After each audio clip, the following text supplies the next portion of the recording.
আমার জানা নেই অতটা। সকালবেলা খবর আসে ওর মা রান্না করছিল, 10টার দিকে হবে বোধহয়। আমরাও বাড়িতে ছিলাম। হঠাৎ ও খবর পেয়ে চিৎকার চেঁচামেচি করে সঙ্গে বেরিয়ে যায় গাড়ি। আমাদের একজন ছেলে ছিল, তাকে সঙ্গে পাঠাই আমি, সঙ্গে যাই ঢুকে। তারপরে গিয়ে দেখি সায়েন্সলেস, তারপরে হসপিটাল, ডেথ ওখান থেকে ঘোষণা করে। তারপরে বাকি যে সরকারি সিস্টেম আছে, পোস্টমর্টেম আদি হয়। এখন যতক্ষণ না পোস্টমর্টেম রিপোর্ট শেষ হয়ে হচ্ছে বা আমাদের কাছে আসছে, তখন তো বোঝা যাচ্ছে না কি হয়েছে না হয়েছে। বন্ধু বান্ধব নিয়ে একসঙ্গে ছিল, রাত্রেবেলা পার্টি ফার্টি করেছে, এটুকু জানি। বাকি তো রিপোর্টেই সব আসবে কি হয়েছে। যেহেতু ওর মা যেটা কালকে বলছিল, সেটা হচ্ছে যে আপনার সঙ্গে যখন বৌদি থাকলেন তখনই ও একটু আরো বেশি অযত্নের ইয়েতে পুরো শৃঙ্খল অযত্নে থাকছিল, তাই না? না না, ওর বন্ধু বান্ধব নিয়ে ছিল তো, ওর 3জন বন্ধু একসঙ্গে থেকে, একা থাকেনি। ওর মাও গিয়ে থেকে এসছে, চলছিল এরকম। কি ঘটনা হয়েছে, কিন্তু যে প্রবলেমটার কথা বলা হচ্ছে, ড্রাগ বা ইত্যাদি, প্রবলেম আগের থেকেই ছিল। যেটা আমি শুনলাম যে ওর কাউন্সিলিং চলছিল, ওর অফিসে ডাক্তার আছে, চেষ্টা হচ্ছিল ঠিকঠাক করা। আর কি কারণ হতে পারে, হঠাৎই বা একদিন হয়ে গেল, কোনো একা তো ছিল না, দুদিন হয়েছে, বাকিরাও ছিল সঙ্গে। কেন হলো কি হলো সেটা পুলিশ সবাই দেখি জিজ্ঞাসাবাদ করেছে। বাকি রিপোর্ট এলে বোঝা যাবে ঘটনাটাকে। একটা তরতাজা যুবক, সব দিক দিয়ে ফিট, সব ভালো।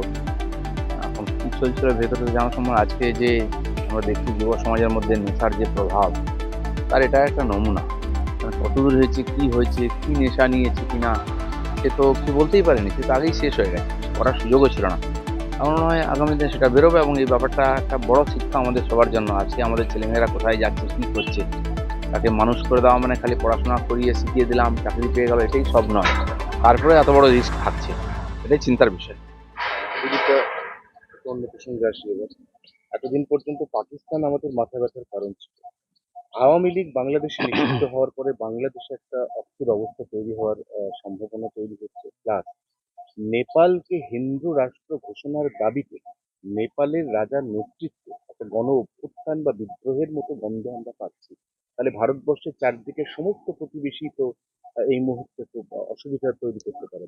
না দেখুন, এগুলো তো কোনো নতুন ঘটনা নয়। যেদিন থেকে বাংলাদেশ হয়েছে তখন থেকে আনরেস্ট চলছে বাংলাদেশে। তো আগের যে সেনাপ্রধান, এদেরকে হত্যা করা হয়েছে, খুব হয়েছে, মুজিবুর রহমানকে হত্যা করা হয়েছে। যখন দেখুন ক্রিয়া হবে তার প্রতিক্রিয়া হবে। যদি হিংসাত্মক ঘটনা হয়, তার প্রতিক্রিয়া একদিন হবে।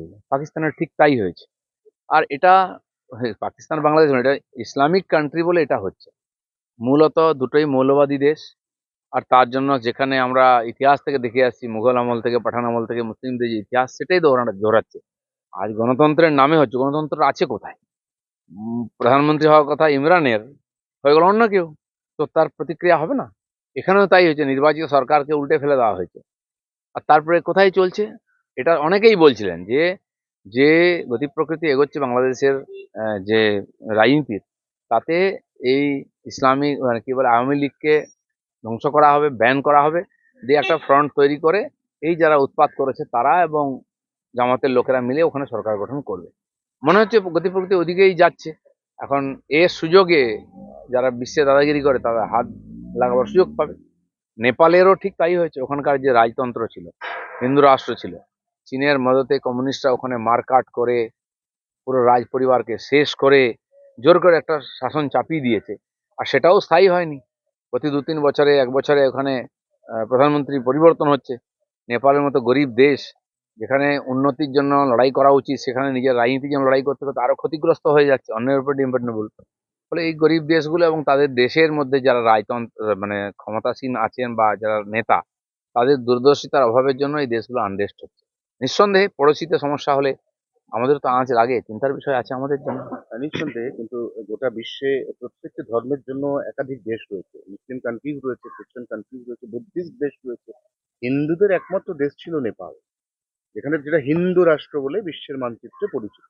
সেখানে যদি এইভাবে আনরেস্ট তৈরি হয়, তাহলে সেখানে আপনাদের যে লাইন, সনাতনী হিন্দুত্বের যে লাইন, সেটা কি কোনোভাবে ধাক্কা খাবে আন্তর্জাতিক? দেখুন, ওটা একটা স্বতন্ত্র দেশ, ওখানকার মানুষ ঠিক করবে না। এই লক্ষ লক্ষ মানুষ নেমেছে রাজতন্ত্র বা হিন্দু রাষ্ট্র ফিরিয়ে আনার জন্য। তার মানে যেটা করা হচ্ছিল সেটা মানুষ খুশি নয়। আর নেপালের মতো গরিব দেশ, যাদের সম্পদ নাই, যাদের কাছে অনেক সমস্যা, সেই দেশে এরকমের আনরেস্ট তৈরি করাটা খুব সহজ। বিশ্বের অনেক দেশে হয়েছে এবং দেশগুলো টুকরো হয়ে গেছে, আমরা জানি। আর বিশ্ব রাজনীতি এরকম চলতেই থাকে। আর ভারত যে গতিতে উন্নতি করছে তাকে ডিস্টার্ব করার সোজাসুজি কারো সাহস নাই। চেষ্টা করেছে পাকিস্তান, তাকে যেভাবে জবাব দিয়েছি আমরা, আধুনিক ভারত কি আছে তার টের পেয়েছে, নমুনা দেখেছে, আর করার হয়তো সাহস পাবে না। যদি করে তার যোগ্য শিক্ষা পাবে। তো সেই জন্য ঝিকে মেরে বউকে শেখানোর মতো আমাদের আশেপাশের যে দেশগুলো আছে সেখানে অশান্তি তৈরি করে ভারতকে অশান্ত করার একটা চক্রান্ত চলছে। তো আমার মনে হয় আমাদের দেশের যে বর্তমান বিদেশ নীতি বা মোদিজির নেতৃত্ব সফলভাবে আমরা সারা দুনিয়াতে এটাকে প্রয়োগ করেছি। তো সাময়িক এই ধরনের সমস্যা হলেও একসময় বাংলাদেশে হয়েছিল পাকিস্তানে, তো ভারত তখন হস্তক্ষেপ করেছিল, ইন্দিরা গান্ধী করেছেন।